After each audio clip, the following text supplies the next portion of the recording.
Happy January 25th. Michelle B. asked if a child should save for a house or save for retirement. My answer is both.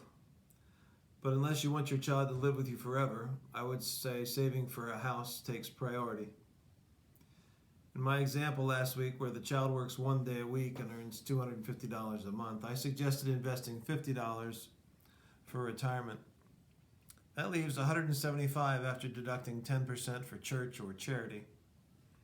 Even after giving them good advice about how to spend their money, they will probably buy a new pair of earrings or blue jeans or something each month. That still leaves $100 a month left to save for a house. Investing the $1,000 they saved in last week's example and earning what Eventide Gilead averaged over the next 8 years, on their 25th birthday, they would have $17,185.83 for a down payment on a cute little bungalow. So I went to see what is available for that price. And here's this is a $75,000 house in Friendsville right now. That is nice. Your $17,185 would make a 20% down payment on that house. And with $2,200 left over for closing costs.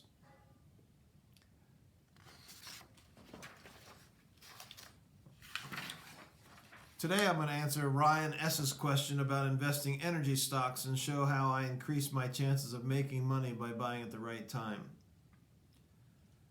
Cars are among the largest polluters in the world because they burn gasoline. Many see a bright future for alternative fuels. Electric vehicles are in the lead in this new world, so alternative fuel power plants will be needed so we can recharge our cars with a minimum of pollution.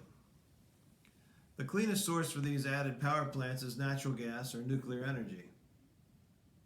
Nuclear power is not viewed favorably by many, so the demand for natural gas will probably increase. Fortunately, America is the Saudi Arabia of natural gas. Experts say we have over 100 years supply. So to Ryan's question, how can we make money in natural gas? I like a company called Cheniere. Once again, I should say, I'm not selling houses in Friendsville and I'm not selling stocks. I like the company named Cheniere. They make liquefied natural gas. They operate pipelines and terminals in Texas and Louisiana, and they ship liquefied natural gas around the world. Here's a chart of that stock from May 15th of 2019 to now. I picked May 15th because that's when I bought ETGLX. The green line shows the closing price of that stock over the last, how many months that was. The purple line shows its average price over that time. The average price went way down because of this March problem. So that's what that stock has done. It just basically got back almost to where it started. Now I'm going to show you something about charting and how I decide to buy a stock. This is that same company, Cheniere, LNG. I draw a chart with what's called Bollinger Bands. It's created by John Bollinger about 40 years ago. We add an upper line and a lower line about 2 standard deviations apart. And we can see whether the prices are currently expensive or cheap. I make these charts using Yahoo Finance because it's so easy.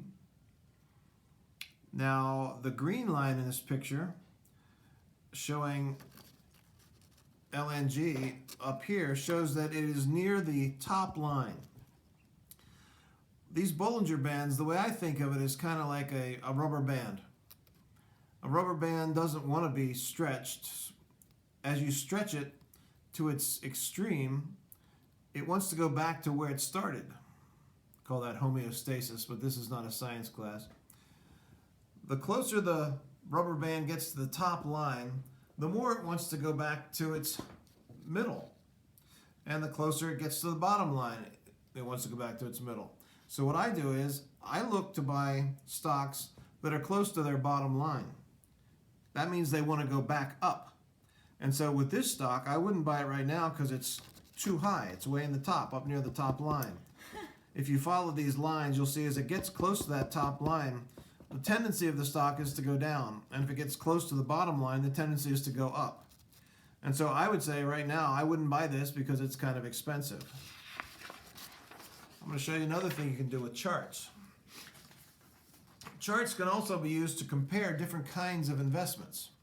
This chart, the LNG, which we just showed you, is still in green, and I'm comparing it against ETGLX over the same time period when I bought ETGLX, May 15th, 2019. That's in pink. So over that time period, my investment in ETGLX has made me 64.35%, while at the same time, LNG, Cheniere, liquefied natural gas, has actually lost 2.5%. Now, that doesn't mean the future is going to be like this. Matter of fact, liquefied natural gas could have a tremendous rebound, especially if people go out and buy electric cars. So if you see your neighbor buy an electric car, maybe that would be the time to check closely into Cheniere LNG.